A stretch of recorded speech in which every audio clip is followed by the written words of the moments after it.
ചിന്തിക്കുവാനായിട്ട് എനിക്ക് പ്രകാശനം ലഭിച്ചിരിക്കുന്നതായിരിക്കുന്ന വേദഭാഗം.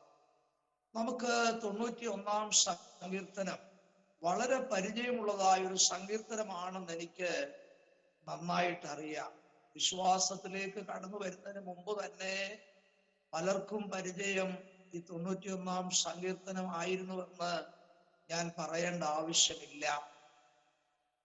ഈ സങ്കീർത്തനത്തിൽ നിന്ന് ഇന്ന് രാത്രി നാം ചിന്തിക്കാൻ പോകുന്ന വിഷയം ശ്രേഷ്ഠതയുള്ള ചില കാര്യങ്ങളെ സംബന്ധിച്ചാണ്. എന്താണ്? ശ്രേഷ്ഠതയുള്ള ചില കാര്യങ്ങളെ സംബന്ധിച്ചുള്ള വിഷയങ്ങളാണ് ഇന്ന് രാത്രി 91-ാം സങ്കീർത്തനത്തെ ആസ്പദമാക്കി നാം ചിന്തിപ്പാനായിട്ട് പോകുന്നത്. ആ ശ്രേഷ്ഠമേറിയ കാര്യങ്ങൾ എന്തൊക്കെയായിരിക്കുമെന്ന് നാം വളരെ പ്രാർത്ഥനാപൂർവം ഇന്ന് രാത്രി നാം ചിന്തിക്കുമ്പോൾ ദൈവത്തിന്റെ ആത്മാവ് നമ്മോട് വ്യക്തമായി ഹൃദ്യമായി സംസാരിക്കുമെന്ന് ഞാൻ പൂർണ്ണമായിട്ട് വിശ്വസിക്കുകയാണ്. ആദ്യമായിട്ട് നാം ചിന്തിപ്പാൻ പോകുന്നത് നമ്മുടെ ദൈവത്തിന്റെ ചില ശ്രേഷ്ഠതകളെ സംബന്ധിച്ച് ഈ 91-ാം സങ്കീർത്തനത്തിൽ പ്രസ്താവിച്ചിരിക്കുന്നത് നമുക്ക് കാണുവാനായിട്ട് കഴിയും. എന്താണ്? ദൈവത്തിന്റെ, നാം സേവിക്കുന്ന, നാം ആരാധിക്കുന്ന, നാം അനുഗമിക്കുന്ന നമ്മുടെ ദൈവത്തിന്റെ ചില ശ്രേഷ്ഠതകളെ സംബന്ധിച്ചാണ് ആദ്യമായി ചില കാര്യങ്ങൾ ഈ സങ്കീർത്തനത്തിലൂടെ ഇന്ന് രാത്രി നാം ചിന്തിക്കുവാനായിട്ട് പോകുന്നത്. ദയവായി അതിന്റെ 1ഉം 2ഉം വേദഭാഗങ്ങൾ ആർക്കെങ്കിലും ഒരാൾക്ക് ശബ്ദം ഉയർത്തി ഈ അവസരത്തിൽ വായിക്കാം. ആ ദൈവവചനങ്ങളത് വായിച്ചാട്ടെ. അത്യുന്നതന്റെ മറവിൽ വസിക്കുകയും സർവശക്തന്റെ നിഴലിൻ കീഴിൽ പാർക്കുകയും ചെയ്യുന്നവൻ, യഹോവയെ കുറിച്ച് അവൻ എന്റെ സങ്കേതവും കോട്ടയും ഞാൻ ആശ്രയിക്കുന്ന എന്റെ ദൈവവും എന്ന് പറയുന്നു. മതി, താങ്ക് യു. നമ്മുടെ ദൈവത്തിന്റെ 4 വിധത്തിലുള്ളതായ ശ്രേഷ്ഠതകളെ സംബന്ധിച്ചാണ് ഇന്ന് രാത്രി നാം ഇവിടെ വായിച്ചു കേൾക്കുവാനായിട്ടിടയായി. നമ്മുടെ ദൈവത്തെ കുറിച്ചുള്ളതായിരിക്കുന്ന അറിവ് ഇതുവരെ ആരും പൂർണ്ണമായിട്ട് മനസ്സിലാക്കിയിട്ടില്ല. നമ്മുടെ ക്രിസ്തീയ ജീവിതം ഓരോ ദിവസങ്ങളിലും നീളും തോറും നമ്മുടെ ദൈവത്തെ കുറിച്ചുള്ളതായിരിക്കുന്ന ആ ശ്രേഷ്ഠകരമായ അനുഭവം നമുക്ക് ഓരോ ദിവസം തോറും പുതിയതായിട്ട് നമുക്ക് മനസ്സിലാക്കുവാനായിട്ടുണ്ട്. ഇന്ന് രാത്രി വായിച്ച ദൈവവചനത്തിൽ നമ്മുടെ ദൈവത്തിന്റെ 4 ശ്രേഷ്ഠതയെക്കുറിച്ച്, ശ്രേഷ്ഠകരമായ അവസ്ഥയെക്കുറിച്ച് ഈ വാക്യങ്ങളിൽ നമുക്ക് കാണുവാനായിട്ട് കഴിയും. ഒന്നാമതായിട്ട് നമ്മുടെ ദൈവത്തെ കുറിച്ച് പറയുന്നത്, നമ്മുടെ ദൈവം ആരാണ്? അത്യുന്നതനായ ഒരു ദൈവമാണ്. സ്തോത്രം. പ്രിയപ്പെട്ട ദൈവമക്കളെ, ഈ ദൈവത്തെ കണ്ടുമുട്ടുവാനും ഈ ദൈവത്തെ ആരാധിക്കുവാനും ഈ ദൈവത്തെ സേവിക്കുവാനും ഈ ദൈവത്തോട് പ്രാർത്ഥിക്കാനൊക്കെ നമുക്ക് ലഭിച്ചത് വലിയ ഭാഗ്യമാണെന്ന് ഒരിക്കലും നമ്മൾ മറക്കരുത് കേട്ടോ. അനേകര് യഥാർത്ഥ ദൈവം ആരാണെന്ന് മനസ്സിലാക്കാതിരിക്കുമ്പോൾ, നമുക്ക് യാതൊരു യോഗ്യതകളുമില്ലാതിരുന്ന സ്ഥാനത്ത് നിന്ന് ദൈവം നമ്മെ വിളിച്ചു വേർതിരിച്ചതിനാൽ നമുക്ക് ഈ ദൈവം ആരാണെന്ന് ഗ്രഹിപ്പാൻ തക്കവണ്ണമുള്ള ആ വലിയ ഭാഗ്യം ജീവിതത്തിൽ ലഭിച്ചത് ഓർത്ത് നാം ദൈവത്തിന് സ്തോത്രം ചെയ്യേണ്ടവരാണ്. ഇവിടെ നമ്മുടെ ദൈവത്തെ കുറിച്ച് പറയുകയാണ്. നമ്മുടെ ദൈവം ആരാണ്? അവൻ അത്യുന്നതനായ ദൈവമാണ്. അത്യുന്നതനായ ദൈവം എന്ന് പറഞ്ഞാൽ നമ്മുടെ ജീവിതത്തിൽ പല വിഷയങ്ങളിൽ ഈ ദൈവം തീർപ്പ് കൽപ്പിക്കുന്ന ദൈവമാണ് എന്നാണ് അതിന്റെ ഒരു മീനിങ്. ഏലിയോൻ എന്നുള്ളതായിരിക്കുന്ന പദമാണ് അത്യുന്നതൻ എന്നതായിരിക്കുന്ന ആ വാക്കിന് നമുക്ക് കാണുവാൻ കഴിയുന്നതായിരിക്കുന്ന പദം. അതിന്റെ അർത്ഥം ഏറ്റവും ഉന്നതൻ, അതിന് മുകളിൽ വേറെ ഒരു ദൈവമില്ല എന്നാണ് ആ പദം നമ്മെ ഇന്ന് രാത്രി സൂചിപ്പിക്കുന്നത്. പ്രിയപ്പെട്ട ദൈവമക്കളെ, നാം സേവിക്കുന്ന നമ്മുടെ ദൈവം ആരാണ്? സങ്കീർത്തനക്കാരൻ പറയുകയാണ്, അവൻ അത്യുന്നതനായ ദൈവമാണ് എന്ന് പറഞ്ഞാൽ നാം സേവിക്കുന്ന ദൈവത്തിന്റെ മുകളിൽ ഇനിയും ദൈവമാണെന്ന് പറയുവാനായിട്ട് മറ്റൊരു ദൈവമില്ല. ആ അത്യുന്നതനായ ദൈവമാണ് നമ്മുടെ ദൈവം എന്ന് രാത്രി ഓർത്ത് നമുക്ക് ദൈവത്തെ സ്തുതിക്കാം, ദൈവത്തിന് മഹത്വം കൊടുക്കാം. അപ്പോസ്തലനായിരിക്കുന്ന യോഹന്നാനെ ഡൊമിഷ്യൻ ചക്രവർത്തി ഏഷ്യ മൈനറിന്റെ പടിഞ്ഞാറേ തീരത്ത് നിന്ന് ഏതാണ്ട് 30 മൈൽ അകലത്തിൽ സ്ഥിതി ചെയ്യുന്ന 30 മൈൽ അത് വിസ്തീർണമുള്ള ചുറ്റളവുള്ള ആ പത്മോസ് ദ്വീപിലേക്ക് നാട് കടത്തിയ ശേഷം ഡൊമിഷ്യൻ ചക്രവർത്തി ചിന്തിച്ചു കാണും, അവിടെ യോഹന്നാൻ അവസാനിക്കുമെന്ന്. അവനത് തിരിച്ചു വരികയില്ല. വിധി എഴുതിയപ്പോൾ, ആമേൻ, ഇന്ന് രാത്രി ഞാൻ ഓർപ്പിക്കട്ടെ, മരണത്തിന്റെയും പാതാളത്തിന്റെയും താക്കോലുള്ളവനായിരിക്കുന്ന അത്യുന്നതനായ ദൈവം തീരുമാനിച്ചു, യോഹന്നാൻ പത്മോസ് ദ്വീപിൽ അവൻ അവസാനിക്കത്തില്ല. ഇവിടെ നിന്ന് അവൻ മടങ്ങി വരുവാൻ തക്കവണ്ണം സ്വർഗത്തിലെ ദൈവം തീരുമാനിച്ചു. എന്തുകൊണ്ടാണ് അങ്ങനെ സംഭവിച്ചെന്നറിയാമോ? നമ്മുടെ ദൈവം അത്യുന്നതനായ ദൈവമായതുകൊണ്ടാണ്. ഇന്ന് രാത്രി എന്നെ കേൾക്കുന്ന ദൈവജനത്തോട് ഞാൻ ചോദിക്കട്ടെ, നമ്മുടെ ജീവിതം അവസാനിച്ചു എന്ന് നമ്മുടെ ചുറ്റും നിന്ന് ചിന്തിച്ചവരുടെ മധ്യത്തിൽ, അതെ, ഇന്നും ആയുസ്സോടുകൂടെ ഇരിപ്പാൻ തക്കവണ്ണം ഇടയാക്കിയത് നമ്മുടെ ബുദ്ധിശക്തിയോ നമ്മുടെ കഴിവോ നമ്മുടെ വിദ്യാഭ്യാസത്തിന്റെ യോഗ്യതയല്ല.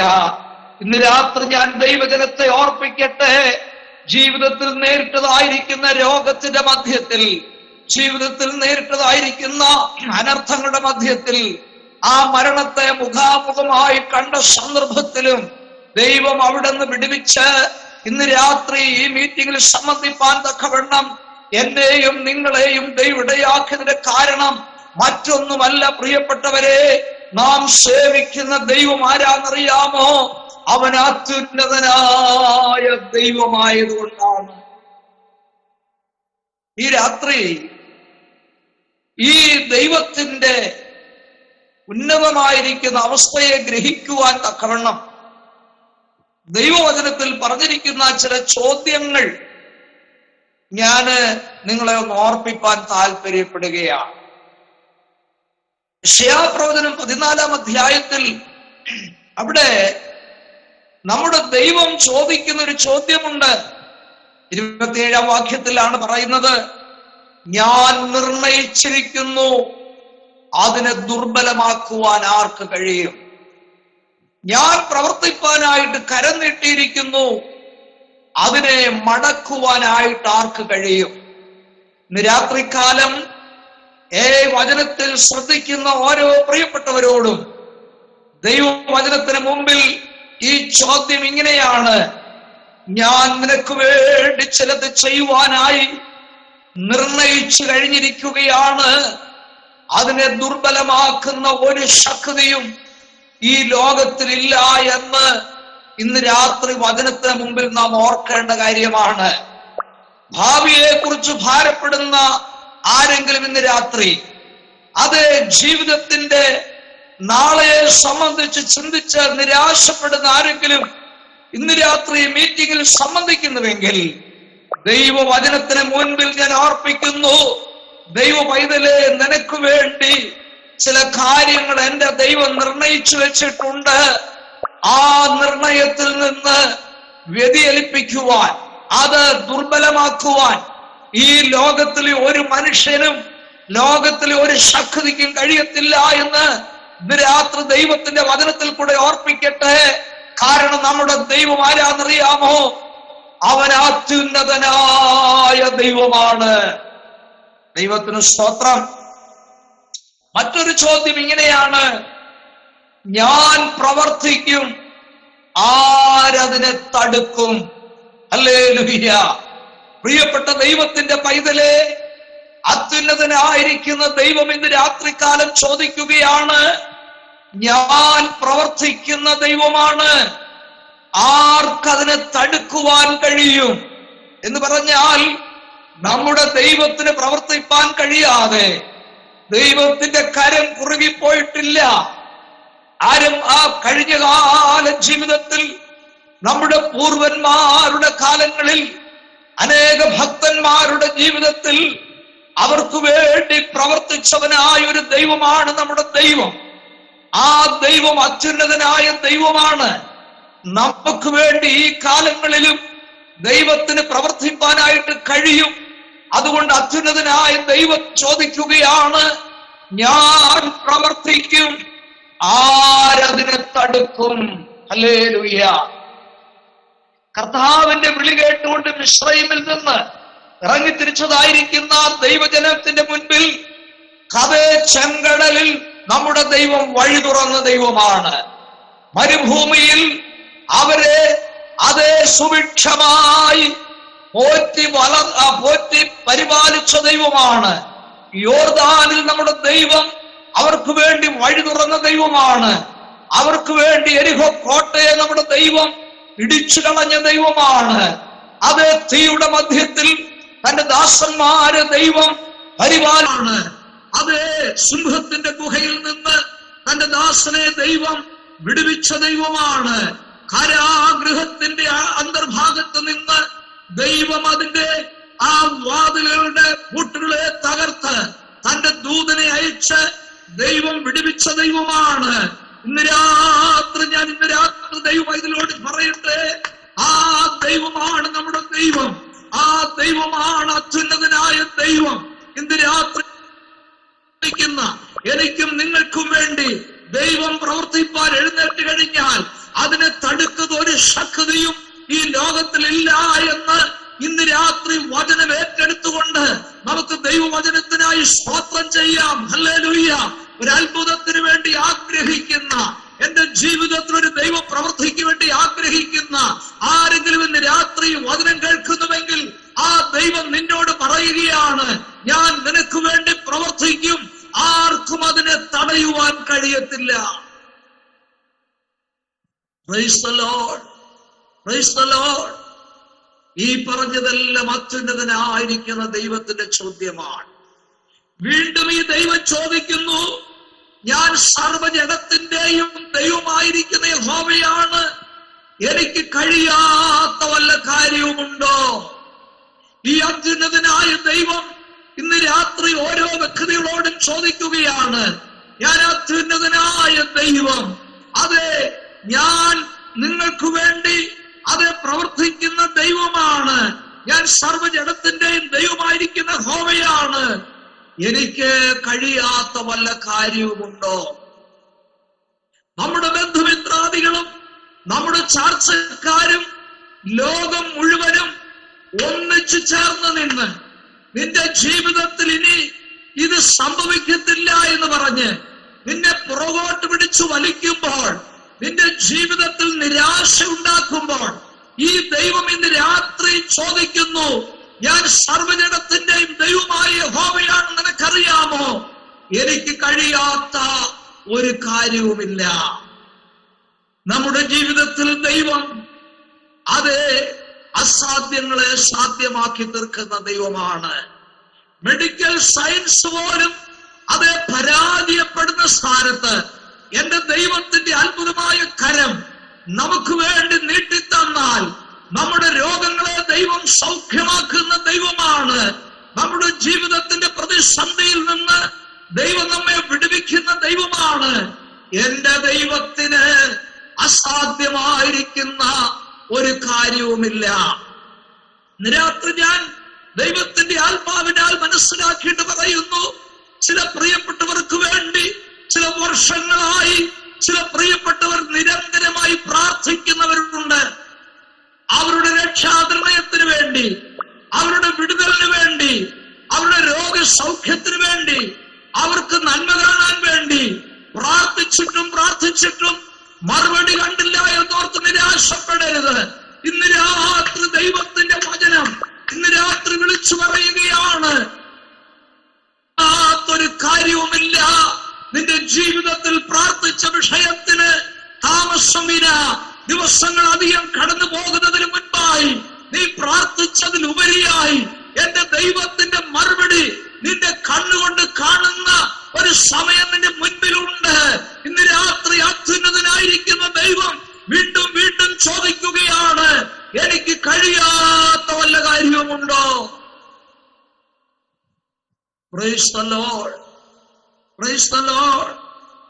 മാത്രമല്ല, ഈ അത്യുന്നതനായ ദൈവം വീണ്ടും ചോദിക്കുന്നു, ഞാൻ തുറക്കും, അതാർക്കടയ്ക്കുവാനായിട്ട് കഴിയും?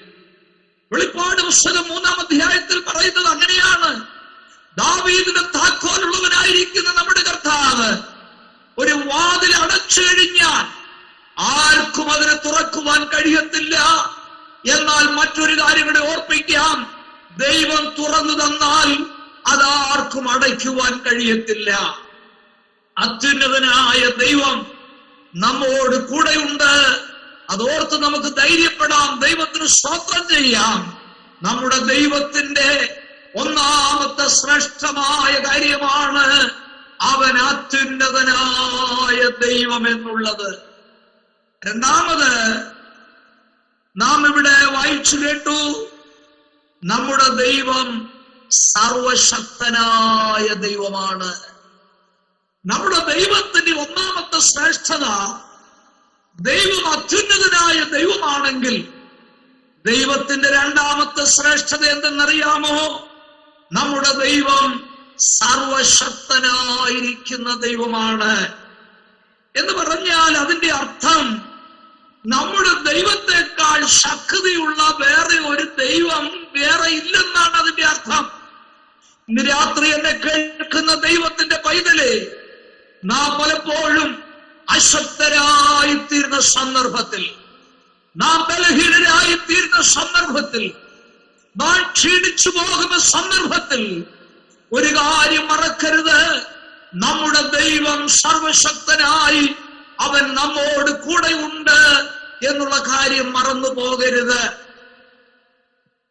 അതുകൊണ്ടാണ് ഗലാത്യ ലേഖനത്തിൽ നമ്മൾ വായിക്കുന്നത്, 6-ാം അധ്യായത്തിൽ വായിക്കുന്നു, തളർന്നു പോകാഞ്ഞാൽ തക്ക സമയത്ത് നാം കൊയ്യും. അപ്പൊ ആ വാക്യം പറഞ്ഞിരിക്കുന്നതിന്റെ അർത്ഥം തളർന്നു പോകാൻ സാധ്യതയുണ്ട് എന്നാണ്, ക്ഷീണിച്ചു പോകുവാൻ സാധ്യതയുണ്ട്. നമ്മുടെ വിശ്വാസയാത്ര ഒരു മരുഭൂമി യാത്രയാണെന്ന് ദൈവമക്കൾ ഒരിക്കലും മറക്കരുത്. ചവിട്ടിത്തെളിഞ്ഞ് വഴിയില്ലാത്ത, തക്ക സമയത്ത് ദാഹത്തിന് വെള്ളം ലഭിക്കാത്ത, വിശപ്പിന് ഭക്ഷണം ലഭിക്കാത്ത, അതികഠിനമായിരിക്കുന്ന ചൂടിന്റെ മധ്യത്തിൽ തണല് ലഭിക്കാത്ത ഈ മരുഭൂമി യാത്രയിൽ പലപ്പോഴും ക്ഷീണിച്ചു പോകുവാനും തളർന്നു പോകുവാനും സാധ്യതയുണ്ട് ദൈവമൈതലേ. എന്നാൽ വിളിച്ചിറക്കിയ ദൈവം, നമ്മോട് കൂടെയുള്ള ദൈവം ആരാന്നറിയാമോ? അവൻ സർവശക്തനായിരിക്കുന്ന ദൈവമാണ്. നമുക്കറിയാം, പ്രവാചക വര്യനായ ഏലിയാവ് യാഗം നടത്തി, ദൈവത്തിന്റെ തീ അവിടെ കത്തി. അതിനുശേഷം മഴയില്ലാതിരുന്ന കാലത്ത് കർമ്മേൽ പർവ്വതത്തിന്റെ ഉന്നതത്തിൽ കയറിയിരുന്ന് താൻ ദൈവസന്നിധിയിൽ പ്രാർത്ഥിച്ചു. ആ ദേശത്തൊരു മഴ പെയ്തു, ദേശത്ത് ധാന്യങ്ങൾ വിളഞ്ഞു. എന്നാൽ അത്ര ശക്തനായിരുന്ന ഏലിയാവ് എന്ത് ചെയ്തു? ഒരു സ്ത്രീയുടെ വാക്കിന്റെ മുൻപിൽ എന്ത് സംഭവിച്ചു? അവൻ ക്ഷീണിതനായി തീരുവാനിടയായി, നിരാശപ്പെടുവാനിടയായി. ഏലിയാവ് പറഞ്ഞൊരു കാര്യം നമുക്കറിയാം. യഹോവേ, എന്റെ പിതാക്കന്മാരെക്കാൾ ഞാൻ നല്ലവനല്ല, എന്നെ എടുക്കണമേ എന്ന് ഏലിയാവ് പ്രാർത്ഥിച്ചതായ ഒരു സന്ദർഭം നമുക്കറിയാം. പക്ഷേ ഏലിയാവേ, നീ ക്ഷീണിച്ച് ആ മുൾച്ചെടിയുടെ തണലിൽ നീ ഉറങ്ങിയാലും നിനക്ക് നീ വലിയ ശുശ്രൂഷകൾ മുൻപിൽ ചെയ്യാനുണ്ട്. നിന്നെ എടുക്കുവാനായിട്ട് ദൈവം ആഗ്രഹിക്കുന്നില്ല. നീ കുറച്ചു കാലം കൂടെ ഈ ലോകത്തിൽ ജീവിച്ച് അത് കഴിഞ്ഞ നാളുകളിൽ ചെയ്തതായിരിക്കുന്ന ശുശ്രൂഷയേക്കാൾ വലിയ ശുശ്രൂഷ നിന്നെ കൊണ്ട് ദൈവത്തിന് ചെയ്തെടുക്കുവാനുണ്ട്. അങ്ങനെ ദൈവം തീരുമാനിച്ചിരിക്കുമ്പോൾ നിന്റെ ക്ഷീണത്തിന്റെ മധ്യത്തിൽ ദൈവം നിന്നെ എടുക്കുവാനായിട്ട് ആഗ്രഹിക്കുന്നില്ല. സ്തോത്രം. രാത്രി ഞാൻ പറയുന്ന കാര്യം മനസ്സിലാകുന്നല്ലോ. ദൈവം ഇതിലെ ക്ഷീണിക്കുവാനുള്ള സാധ്യതയുള്ള ലോകത്തിലാണ് ജീവിക്കുന്നതെങ്കിലും രാത്രി ഞാൻ ഓർപ്പിക്കാം, നമ്മുടെ ദൈവം സർവശക്തനാണ്. അവൻ നമുക്ക് ശക്തി പകർന്നു തരുന്ന ദൈവമാണ്. അങ്ങനെ ക്ഷീണിച്ചു കിടക്കുന്ന ഏലിയാവ് ഉറങ്ങിപ്പോയി. ആ ഉറങ്ങിക്കിടക്കുന്ന ഏലിയാവിനെ ദൂതൻ തട്ടി ഉണർത്തിയിട്ട് ആ സ്വർഗീയ ഭോജനവും സ്വർഗീയമായിരിക്കുന്ന പാനീയവും അവന് കൊടുത്തു. 2 പ്രാവശ്യം കൊടുത്തിട്ട് പറയുകയാണ്, നിനക്കൊരു ദൂരയാത്രയുണ്ട് മകനെ, നീ ഭക്ഷിച്ച് ബലപ്പെട്ടുകൊള്ളുക. അടുത്ത 40 രാവും പകലും യാത്ര ചെയ്ത് അവൻ ഘോരേബ് പർവ്വതത്തിൽ എത്തിച്ചേരുവോളം അവനെ ബലപ്പെടുത്തിയവനായിരിക്കുന്ന ദൈവം ജീവിക്കുന്നു. ആ ദൈവത്തെ കുറിച്ചാണ് ഇന്ന് രാത്രി നാം ചിന്തിക്കുന്നത്. നമ്മുടെ ദൈവം അശക്തനല്ല, അവൻ സർവശക്തതയുള്ള ദൈവമാണ്. നമ്മോട് കൂടെ ഇരുന്ന് ദൈവം അത്ഭുതങ്ങളെ ചെയ്യുന്ന ദൈവമാണ്. Price the Lord. അഗ്നി അശ്വങ്ങളെയും അഗ്നി രഥങ്ങളെയൊക്കെ അയച്ച് ഒരു പ്രത്യേക ദിവസം ദൈവം തമ്പുരാൻ ഏലിയാവിനെ എടുക്കാൻ തീരുമാനിച്ചിരിക്കുന്ന സമയത്താണ് അതിന്റെ കുറച്ചു മുൻപ് ഏലിയാവ് പറയുന്നത്, എന്നെ അങ്ങ് എടുത്തോളാൻ. ദൈവം അങ്ങനൊന്നും എടുക്കത്തില്ല കേട്ടോ. നമ്മുടെ പ്രിയപ്പെട്ടവരൊക്കെ പ്രശ്നങ്ങൾ വരുമ്പോൾ, വളരെ സഹിക്കാൻ കഴിയാത്ത പ്രതികൂലങ്ങളൊക്കെ വരുമ്പോൾ ഞാൻ കേട്ടിട്ടുണ്ട് പലരും പറയുന്നത്, എന്റെ ദൈവമേ, എന്നെ അങ്ങ് എടുത്താൽ നന്നായിരുന്നേന്. ദൈവം അങ്ങനൊന്നും എടുക്കത്തില്ല കേട്ടോ പ്രിയപ്പെട്ടവരെ. എടുക്കാൻ പറയുമ്പോൾ എടുക്കാനും ഇടാൻ പറയുമ്പോഴും ഇടാനൊന്നും ദൈവം അങ്ങനെ ചെയ്യുന്ന ദൈവമല്ല. പ്രതികൂലങ്ങളൊക്കെ മാറിക്കഴിയുമ്പോൾ ചിലർ ഓർക്കും, എന്റെ ദൈവമേ, അന്ന് എന്നെ എടുക്കാതിരുന്നത് നന്നായിരുന്നു അല്ലേ. അതുകൊണ്ട് നമുക്ക് അങ്ങനൊന്നും പറയാൻ പോകണ്ട. ദൈവം നല്ലതൊന്ന് നമ്മളെ കുറിച്ച് തീരുമാനിച്ചു വെച്ചിട്ടുണ്ട്. അതുവരെയും കർത്താവിന് വേണ്ടി ലോകത്തിൽ ജീവിപ്പാനാണ് ദൈവം നമ്മെ കുറിച്ച് ആഗ്രഹിക്കുന്നത്. ദൈവത്തിന് നമ്മെ പുലർത്താൻ പല വഴികളുണ്ട് പ്രിയപ്പെട്ടവരെ. ഒരു വഴിയല്ല ദൈവത്തിനുള്ളത്. ദൈവത്തിന് അനേക വഴികളുണ്ട് നമ്മെ പുലർത്തുവാൻ. ഒരു വഴി അടയുമ്പോൾ മറ്റൊരു വഴി നമുക്ക് വേണ്ടി തുറന്നു തരുന്ന ദൈവമാണ് നമ്മുടെ ദൈവം. എന്തുകൊണ്ട്? അവൻ സർവശക്തനായിരിക്കുന്ന ദൈവമാകയാൽ. ഒരിക്കൽ ഏലിയാവിന് ദൈവം കാക്ക മുഖാന്തരമാണ് ഭക്ഷണം കൊടുത്തതെങ്കിൽ പിന്നത്തേതിൽ ഒരു വിധവ മുഖാന്തരമാണ് ദൈവം അവനെ പോറ്റി പുലർത്തിയത്. അതുമല്ല, അതിനുശേഷം ദൈവം അവനെ നടത്തിയത് സ്വർഗീയമായ ഭോജനം കൊടുത്തിട്ടാണ്. ഞാൻ പറഞ്ഞതിന് താല്പര്യം, നമ്മെ പോറ്റുവാനും നമ്മെ നടത്തുവാനും നമ്മെ സഹായിക്കുവാനും നമ്മെ സംരക്ഷിക്കുവാനും ദൈവത്തിന് പല വഴികളുണ്ട്. അതുകൊണ്ട് അടഞ്ഞുപോയ വഴികളെ നോക്കി ആരും നിരാശപ്പെടേണ്ട. ദൈവത്തിനൊരു പുതുവഴി തുറന്നു തന്ന് നമ്മെ നടത്തുവാൻ ശക്തനാണ്. അതുകൊണ്ട് ദൈവവചനത്തിൽ നമുക്ക് ആശ്രയിക്കുകയും ദൈവവചനത്തിൽ ശരണപ്പെടുകയും ചെയ്യാം. നമ്മുടെ ദൈവം സർവശക്തൻ. ഞാൻ 2 കാര്യങ്ങളാണ് ഓർപ്പിച്ചത്. ഒന്ന്, നമ്മുടെ ദൈവം അത്യുന്നതനായ ദൈവം. 2, നമ്മുടെ ദൈവം സർവശക്തനായിരിക്കുന്ന ദൈവം. അടുത്തതായിട്ട് നാം വായിച്ചത്, ദൈവം ആരാണ്? നമ്മുടെ സങ്കേതമാണ്. സങ്കേതം എന്ന് പറയുമ്പോൾ നമുക്ക് പെട്ടെന്ന് പഴയ നിയമത്തിലേക്കാണ് ഓർമ്മ വരുന്നത്. മിസ്രയീമിൽ നിന്ന് കനാനിലെത്തിയതായിരിക്കുന്ന ജനത്തിന് മോശയ്ക്ക് ശേഷം ശുശ്രൂഷയിൽ വന്നതായിരിക്കുന്ന യോശുവ ദേശം വിഭാഗിച്ചു കൊടുക്കുമ്പോൾ അവർക്ക് 6 സങ്കേത നഗരങ്ങൾ വേർതിരിച്ചു കൊടുക്കുകയാണ്. ഒരു സങ്കേത നഗരത്തിൽ നിന്ന് മറ്റൊരു സങ്കേതത്തിലേക്ക് പോകാൻ 6 മൈലാണ് ദൂരം. എന്തിനാണ് ഈ സങ്കേത നഗരങ്ങൾ വേർതിരിച്ചെന്നറിയാമോ? അബദ്ധവശാൽ ആരെങ്കിലും നിങ്ങളിൽ ഒരാൾ മറ്റൊരാളിനെ കൊന്നുപോയാൽ ആ കൊല്ലപ്പെട്ടവന്റെ ബന്ധപ്പെട്ടവർക്ക് കൊന്നവനെ കൊല്ലാനുള്ളതായിരിക്കുന്ന അവകാശമുണ്ട്. അങ്ങനെ ആ രക്തപ്രതികാരകൻ കൊല്ലാതിരിക്കുവാനായിട്ട് ദൈവം വെച്ചതായിരിക്കുന്ന ഒരു മാർഗമാണ് നീ ഓടിച്ചെന്ന് സങ്കേത നഗരത്തിൽ അഭയം പ്രാപിച്ചാൽ നിന്നെ കൊല്ലാൻ വന്നവന് നിന്നെ പിന്നെ കൊല്ലാനുള്ള അവകാശമില്ല. അങ്ങനെയാണെങ്കിൽ ഇന്ന് രാത്രി ഞാൻ ഓർപ്പിക്കാം, പാപത്തിന്റെ ശമ്പളം മരണമായിരുന്നു എന്ന് നമുക്കറിയാം. ആദാമ്യ പാപം നമ്മിൽ വസിച്ചത് മുഖാന്തരം മരണത്തിന് വിധിക്കപ്പെട്ടതായിരിക്കുന്ന നാം മരണപ്പെടാതെ സങ്കേത നഗരത്തിലേക്ക് ഓടിപ്പോകുന്നത് പോലെ നമുക്ക് ഓടിച്ചെന്ന് രക്ഷപ്പെടുവാനുള്ള പുതിയ നിയമ വെളിച്ചത്തിലുള്ള സങ്കേതം ആരാന്നറിയാമോ? നമ്മുടെ കർത്താവായിരിക്കുന്ന യേശു ക്രിസ്തുവാണ്. ഇനി പാപത്തിന്റെ ശമ്പളമായ മരണത്തിന് നമ്മുടെ മേൽ അധികാരമില്ല. കാരണം നാം സങ്കേതത്തിൽ പ്രവേശിച്ച് നമ്മൾ സുരക്ഷിതരായി തീർന്നിരിക്കുകയാണ്. പാപത്തിന്റെ ശമ്പളമായിരിക്കുന്ന മരണം നമ്മിൽ നിന്ന് ഒഴിഞ്ഞു മാറിയിരിക്കുകയാണ്. ഇന്ന് രാത്രി ഞാൻ ദൈവദിനത്തെ ഓർപ്പിക്കട്ടെ, നമ്മുടെ ദൈവം അത്യുന്നതനായ ദൈവം മാത്രമല്ല, നമ്മുടെ ദൈവം സർവശക്തനായ ദൈവം മാത്രമല്ല, നമ്മുടെ ദൈവം സങ്കേതമായിരിക്കുന്ന ദൈവമാണ്. നമുക്കേത് സമയത്തും ഓടിച്ചെന്ന് അഭയം പ്രാപിപ്പാനുള്ള സങ്കേതമാണ് നമ്മുടെ കർത്താവ് എന്നുള്ള കാര്യം മറന്നു പോകരുത്. ലോകമക്കൾക്ക് ആ ഒരു പ്രവേശനം ഇല്ല, അവർക്ക് സങ്കേതം എന്ന് പറയാൻ ആരുമില്ല. എന്നാൽ ഇന്ന് രാത്രി എന്നെ കേൾക്കുന്ന ദൈവമക്കൾക്ക് പറയുവാൻ കഴിയും, എനിക്കൊരു സങ്കേതമുണ്ട്, അതെന്റെ ദൈവത്തിന്റെ സന്നിധിയാണ്.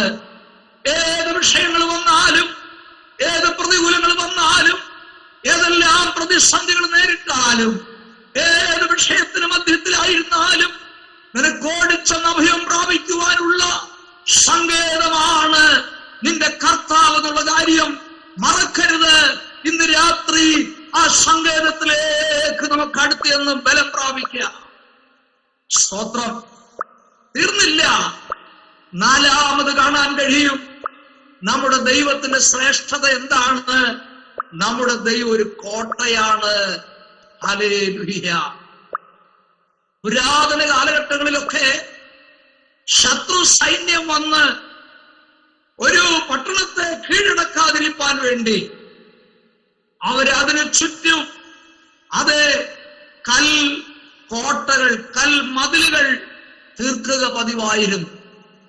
ആ കോട്ടയാണ് അതിനുള്ളിൽ താമസിക്കുന്നവരുടെ ധൈര്യം. അവർക്കറിയാം ഈ കോട്ടമേൽ ഗോപുരങ്ങളുണ്ട്, കാവൽക്കാരുണ്ട്, ഇതിനെ അടയ്ക്കുവാനും അത് കാവൽ ചെയ്യുവാനും അതിന് നിയുക്തരായവരുണ്ട്. അതിനുള്ളിലുള്ളവർ ധൈര്യത്തോടെ ഉറങ്ങുകയും അവരവിടെ കഴിഞ്ഞുകൂടുകയും ചെയ്യുന്നതിന്റെ കാരണം ഞങ്ങളുടെ ചുറ്റും ഒരു കോട്ടയുണ്ട് എന്നുള്ളതായിരിക്കുന്ന ഉറപ്പിലാണ്. ഇന്ന് രാത്രി ഞാൻ പറയട്ടെ, നമുക്ക് ചുറ്റും കോട്ടയായിരിക്കുന്നത് ആരാന്നറിയാമോ? നമ്മുടെ ദൈവമാണ്. ഹല്ലേലൂയ. എന്റെ ദൈവം അറിയാതെ നിനക്കോ നിന്റെ കുഞ്ഞുങ്ങൾക്കോ നിങ്ങളുടെ കുടുംബങ്ങൾക്ക് ഒന്നും സംഭവിക്കത്തില്ല. കാരണം നമ്മുടെ ദൈവം ഒരു കോട്ടയായി നമ്മുടെ ചുറ്റിലുമുണ്ട് എന്നുള്ളതായിരിക്കുന്ന ധൈര്യം ഇന്ന് രാത്രി ഏറ്റെടുത്തുകൊണ്ട് നമ്മുടെ ദൈവത്തെ നമുക്ക് സ്തോത്രം ചെയ്ത് സ്തുതിക്കാം. ഹല്ലേലൂയ. അപ്പോൾ ദൈവത്തിന്റെ 4 ശ്രേഷ്ഠതകളാണ് ഇതുവരെ നമുക്ക് ചിന്തിപ്പാനിടയായത്. ഒന്ന്, ദൈവം അത്യുന്നതനായ ദൈവം. 2, ദൈവം സർവശക്തനായ ദൈവം. 3, അവൻ സങ്കേതമായിരിക്കുന്ന ദൈവം. 4, കോട്ടയായിരിക്കുന്ന ദൈവം. ദൈവത്തിന് സ്തോത്രം. ഇനി ഈ 91-ാം സങ്കീർത്തന ഭാഗം നാം ശ്രദ്ധിച്ചാൽ നമുക്ക് നൽകിയിരിക്കുന്ന വാഗ്ദത്തങ്ങൾ ശ്രേഷ്ഠതയുള്ളതാണെന്ന് കാണുവാനായിട്ട് കഴിയും. ദൈവവാഗ്ദത്തങ്ങളുടെ ശ്രേഷ്ഠത, അത് ചിന്തിച്ചത് നമ്മുടെ ദൈവത്തിന്റെ ശ്രേഷ്ഠതയാണ്. എന്നാൽ തുടർന്ന് നാം ചിന്തിപ്പാൻ പോകുന്നത് ദൈവം നമുക്ക് നൽകിയിരിക്കുന്ന വാഗ്ദത്തങ്ങളുടെ ശ്രേഷ്ഠതയാണ് എന്നാണ് നാം ചിന്തിപ്പാനായിട്ട് പോകുന്നത്. നമുക്ക് ചില വേദഭാഗങ്ങൾ അതിനടിസ്ഥാനമായിട്ട് വായിക്കണം. 91-ാം സങ്കീർത്തനം അതിന്റെ 7-ാമത്തെ വാക്യം പ്ലീസ് വായിച്ചാട്ടെ. 91-ാം സങ്കീർത്തനം 7-ാം വാക്യം.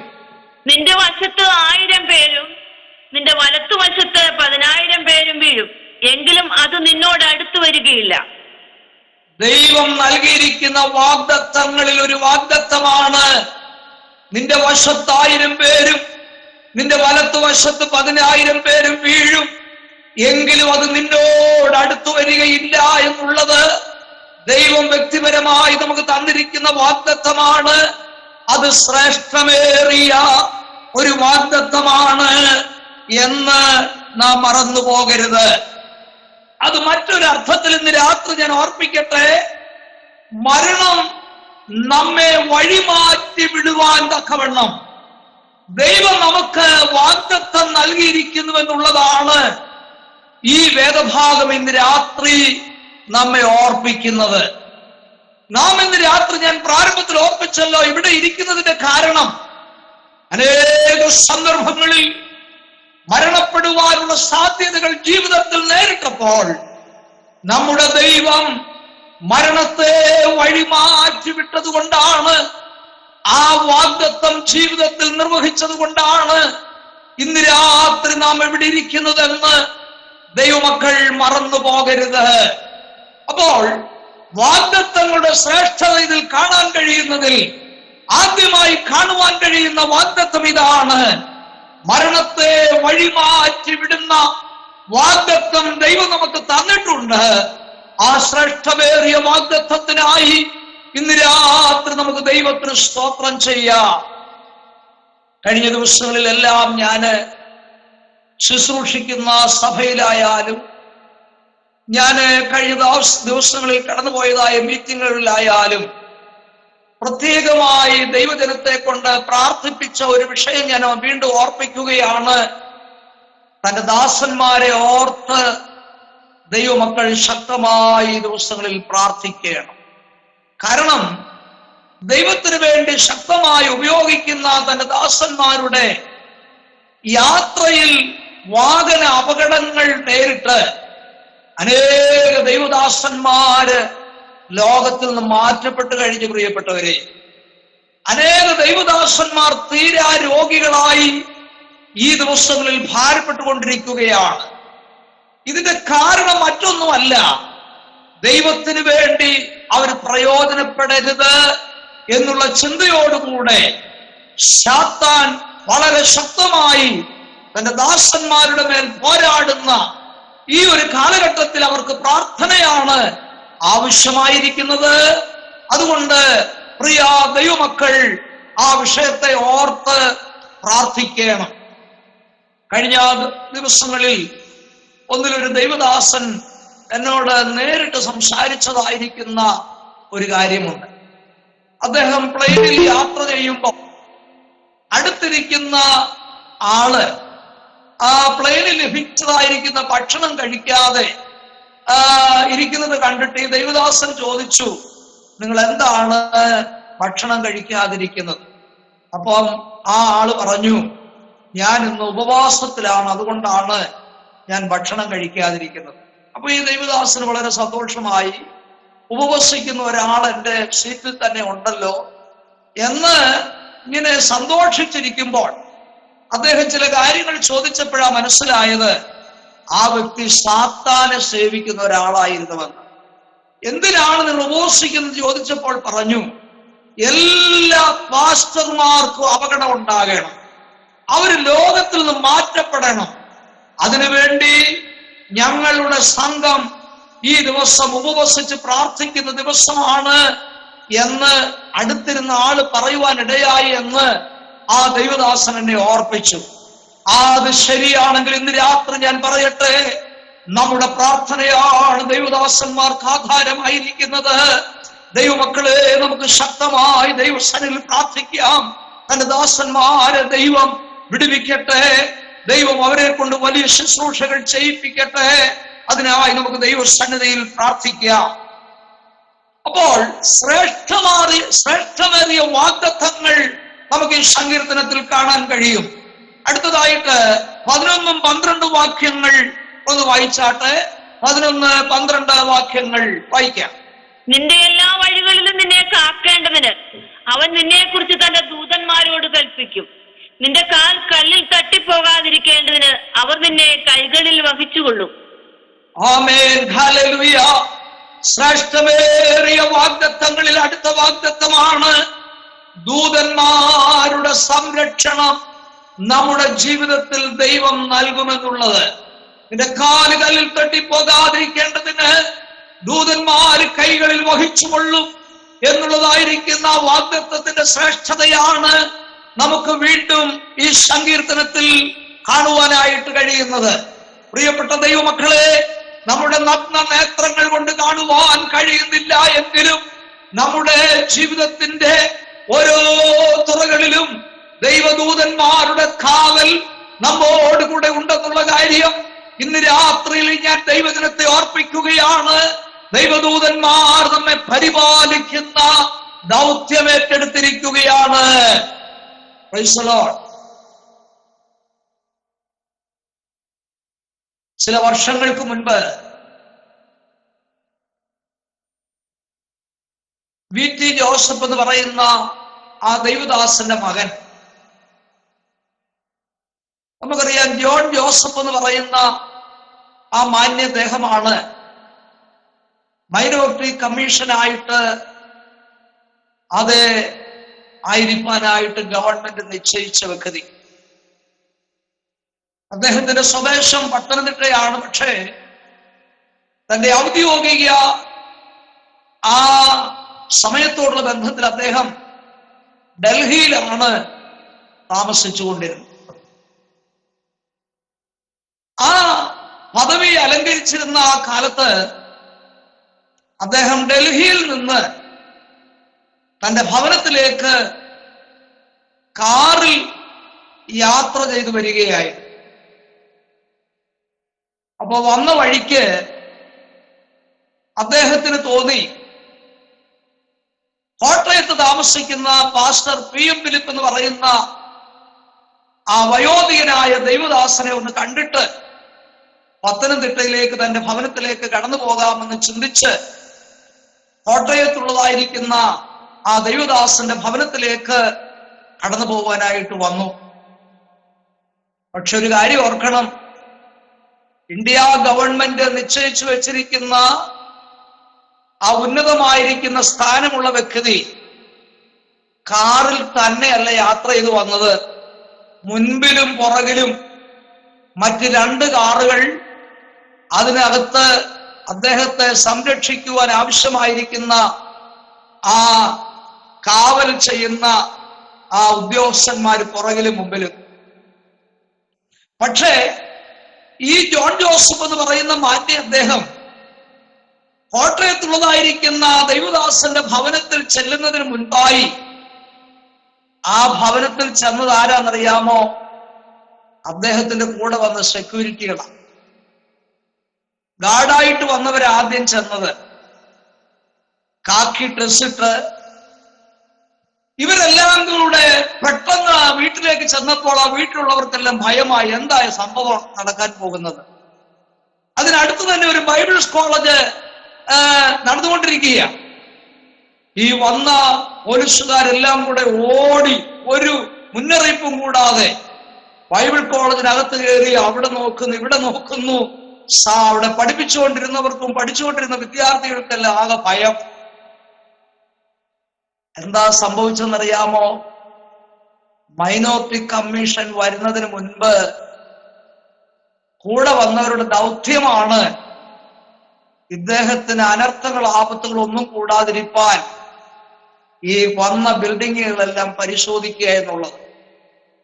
ഞാൻ പറഞ്ഞതിന്റെ അർത്ഥം, ഈ ലോകത്തിലെ ഉന്നതനായ ഒരു വ്യക്തിക്കാണ് അതിനുള്ളതായിരിക്കുന്ന ഭാഗ്യം ലഭിച്ചതെങ്കിൽ നമുക്കതിനേക്കാൾ വലിയ ഭാഗ്യമുണ്ട്. നമ്മോടുകൂടെ സ്വർഗീയ ദൂതന്മാർ കാവലായിട്ട് ദൈവം ആക്കി വെച്ചിട്ടുണ്ട്. നമ്മുടെ ഗമനാഗമനങ്ങളിൽ അവർ നമ്മോട് കൂടെയുണ്ട്. നാം ഉറങ്ങുമ്പോൾ അവർ നമ്മോട് കൂടെയുണ്ട്. നാം ഭക്ഷണം കഴിക്കുമ്പോൾ അവർ നമ്മോട് കൂടെയുണ്ട്. നിരാത്രി ആ വാഗ്ദത്തത്തിന്റെ ശ്രേഷ്ഠതയോർത്ത് നമുക്ക് ദൈവത്തിന് സ്തോത്രം ചെയ്യാം. നമ്മെ വഴിയിൽ കാക്കുവാൻ, കാലുകളിൽ തട്ടിപ്പോകാതിരിപ്പാൻ ദൈവം തന്നെ ദൂതന്മാരെ ആക്കി വെച്ചിട്ടുണ്ടെന്നുള്ളത് എന്നോടും നിങ്ങളോടുമുള്ള ദൈവത്തിന്റെ വാഗ്ദത്തത്തിന്റെ ശ്രേഷ്ഠതയാണ്. അതോർത്ത് നമുക്ക് ദൈവത്തെ ഇന്ന് രാത്രി സ്തോത്രം ചെയ്ത് മഹത്വപ്പെടുത്താം. ഒരിക്കൽ കുറച്ച് വിശ്വാസികളായിരുന്ന കച്ചവടക്കാര് അവരുടെ കച്ചവട ചരക്കുകളുമായി ഒട്ടകപ്പുറത്ത് ഒരു മരുഭൂമിയിൽ കൂടെ യാത്ര ചെയ്ത് മറ്റൊരു സ്ഥലത്തേക്ക് അവർ കടന്നു പോകുകയായിരുന്നു. എന്നാൽ ചില കൊള്ളക്കാരിത് കണ്ടിട്ട് ഇവരെ സന്ദർഭം ലഭിക്കുമ്പോൾ കൊള്ള ചെയ്യാമെന്നുള്ള ആ ചിന്തയോടുകൂടെ അവരറിയാതെ ചില കൊള്ളക്കാർ അവരുടെ പുറകെ യാത്ര ചെയ്യുവാനായിട്ടിടയാണ്. എന്നാൽ ഒരു രാത്രി പോലും കൊള്ള ചെയ്യുവാൻ കഴിയാതെ കൊള്ളക്കാർ അവരുടെ പുറകെ യാത്ര ചെയ്തു കൊള്ള ചെയ്യാതിരിപ്പാൻ ഉണ്ടായ കാരണമെന്തെന്നറിയാമോ? ഈ വിശ്വാസികളായിരിക്കുന്ന ഈ കച്ചവടക്കാർ കിടന്നുറങ്ങുന്നതിന് ചുറ്റും വലിയ തീ മതിൽ ഉയർന്നു നിൽക്കുന്നതാണ് ഓരോ രാത്രിയിൽ ഇവർക്ക് കാണാനിടയായത്. അതുകൊണ്ട് ഒരു രാത്രി പോലും ഇവർക്ക് അവരെ കൊള്ള ചെയ്യുവാനായിട്ട് സാധിച്ചില്ല. എന്നാൽ അങ്ങനെ മുൻപോട്ട് യാത്ര ചെയ്യുന്ന ഒരു രാത്രിയിൽ അവരുടെ ചുറ്റും കത്തിക്കൊണ്ടിരുന്നതായ തീ മതിൽ അവരുടെ ചുറ്റിലും ഈ കൊള്ളക്കാർ കണ്ടില്ല. ഇതെന്താണെന്ന് അവർക്ക് മനസ്സിലായില്ല. അടുത്ത പ്രഭാതത്തിൽ ഈ കൊള്ളക്കാര് ഈ വിശ്വാസികളായിരിക്കുന്ന കച്ചവടക്കാരായിരുന്ന സ്ഥലത്ത് ചെന്നിട്ട് അന്ന് രാത്രി ഉറങ്ങിയ സ്ഥലത്ത് അതിരാവിലെ ചെന്ന് കണ്ടു. അവര് പറഞ്ഞു, നിങ്ങളെ കൊള്ള ചെയ്യുവാനായിട്ട് ഞങ്ങൾ നിങ്ങളുടെ പിന്നിലെ അനുഗമിച്ചവരാണ്. പക്ഷേ നിങ്ങളെ കൊള്ള ചെയ്യുവാൻ കഴിയാതെ ഞങ്ങൾ അനേക ദിവസങ്ങൾ നിങ്ങളുടെ പുറകെ ഉണ്ടായത്. പക്ഷേ അതിന്റെ കാരണം കൊള്ള ചെയ്യാൻ കഴിയാത്തതിന്റെ കാരണം നിങ്ങളുടെ ചുറ്റും ഒരു മതില് കാണുവാനായിട്ടായി, ഒരു തീ മതിൽ കാണാനിടയായി. പക്ഷേ ഇന്നലെ രാത്രി ആ തീ മതിൽ ഞങ്ങൾ കണ്ടില്ല. അതെന്താണെന്ന് അറിയാനാണ് ഞങ്ങൾ നിങ്ങളുടെ അടുക്കൽ വന്നത്. അപ്പോഴാണ് ഈ വിശ്വാസികളായിരിക്കുന്ന കച്ചവടക്കാർക്ക് കാര്യം മനസ്സിലായി. കഴിഞ്ഞ രാത്രി ക്ഷീണിച്ച് ഉറങ്ങാൻ കിടക്കുന്നതിന് മുൻപ് അവർ പ്രാർത്ഥിച്ചില്ല. പ്രാർത്ഥിക്കാഞ്ഞത് കൊണ്ട് ആ തീ മതിൽ ഉണ്ടായിരുന്നില്ല എന്ന് അവർക്ക് മനസ്സിലാക്കുവാനിടയായി. ഇന്ന് രാത്രി ഞാൻ ദൈവജനത്തെ ഓർപ്പിക്കട്ടെ, നമ്മുടെ വീടിന്റെ ചുറ്റുമുള്ള മതിലല്ല നമുക്ക് സംരക്ഷണം തരുന്നത്. നമ്മുടെ വാതിലിന്റെ ലോക്കല്ല നമുക്ക് സംരക്ഷണം തരുന്നത്. ഇന്ന് രാത്രി ഞാൻ ഓർപ്പിക്കാം, ദൈവദൂതന്മാരുടെ കാവൽ നമുക്ക് വേണ്ടി ദൈവം അയച്ചിട്ടുണ്ട്. ആ കാവലാണ് നമുക്ക് അതേ സംരക്ഷണം തരുന്നതെന്ന് ഓർത്ത് ദൈവത്തിന്റെ വാഗ്ദത്തം ശ്രേഷ്ഠതയുള്ളതാണെന്ന് മനസ്സിലാക്കി ഇന്ന് രാത്രി നമുക്ക് ദൈവത്തെ മഹത്വപ്പെടുത്താം. ദൈവമായ കർത്താവ് നമ്മെ സഹായിക്കട്ടെ. ഹല്ലേലൂയ. 15-ാം വാക്യം കൂടെ വായിച്ചാട്ടെ. 91-ാം സങ്കീർത്തനം 15-ാം വാക്യം. അവിടെ ദൈവ വാഗ്ദത്തത്തിന്റെ മറ്റൊരു ശ്രേഷ്ഠത കാണാൻ കഴിയും. വായിക്കാം. അവൻ എന്നെ വിളിച്ചപേക്ഷിക്കും, ഞാൻ അവന് ഉത്തരമരുളും. കഷ്ടകാലത്ത് ഞാൻ അവനോട് കൂടെ ഇരിക്കും, ഞാൻ അവനെ വിളിച്ച് മഹത്വപ്പെടുത്തും. Thank you. ഇവിടെ വായിച്ചു കേട്ടല്ലോ, കഷ്ടകാലത്ത് ഞാൻ അവനോട് കൂടെ ഇരിക്കും. ദൈവവൈതലേ, അതൊരു വാഗ്ദത്തമാണ് കേട്ടോ. അത് ശ്രേഷ്ഠമേറിയ ഒരു വാഗ്ദത്തമാണ്. മരണം വഴി മാറും, അതൊരു വാഗ്ദത്തം. ദൈവദൂതന്മാർ നമ്മെ പരിപാലിക്കും, അത് മറ്റൊരു വാഗ്ദത്തം. ഇവിടെ പറയുന്ന വാഗ്ദത്തം കേട്ടോ, കഷ്ടകാലത്ത് ഞാൻ അവനോട് കൂടെ ഇരിക്കും. നമ്മുടെ ജീവിതത്തിൽ കഷ്ടത വരുമ്പോൾ ദൈവം നമ്മോട് കൂടെ ഇരിക്കുന്നവനാ കേട്ടോ. സ്തോത്രം. ആദാമിന് ഹവ്വായെ ദൈവം ഉണ്ടാക്കിയപ്പോൾ ദൈവം പറഞ്ഞത് തക്ക തുണ എന്ന, അല്ലെ? തക്ക തുണ. പക്ഷെ നമ്മുടെ ദൈവം 46-ാം സങ്കീർത്തനത്തിൽ പറയുന്നു, ആരാണ് അവൻ? ഏറ്റവും അടുത്ത തുണയാണ്. ഹല്ലേലൂയ. ആ അടുത്ത തുണയുടെ ആ സാന്നിധ്യം കൂടുതൽ മനസ്സിലാക്കുന്ന എപ്പോഴാണെന്നറിയാമോ? നമ്മുടെ ജീവിതത്തിൽ കഷ്ടതയിലൂടെ നാം കടന്നു പോകുന്ന സന്ദർഭത്തിലാണ്. നമ്മുടെ കർത്താവ് തന്റെ ഐഹിക ജീവിതകാലത്ത് പറഞ്ഞു, ലോകത്തിൽ നിങ്ങൾക്ക് കഷ്ടമുണ്ട്, എങ്കിലും ധൈര്യപ്പെട്ടുകൊള്ളുവീൻ. ഇന്ന് രാത്രി ഞാൻ ദൈവജനത്തെ ഓർപ്പിക്കട്ടെ, ക്രിസ്തീയ ജീവിതത്തിൽ മുൻപോട്ട് പോകുമ്പോൾ അനേക കഷ്ടതകൾ നമ്മുടെ ജീവിതത്തിൽ അനുഭവിക്കേണ്ടി വരും. പക്ഷേ ദൈവത്തിന്റെ വാഗ്ദത്തമുണ്ട്.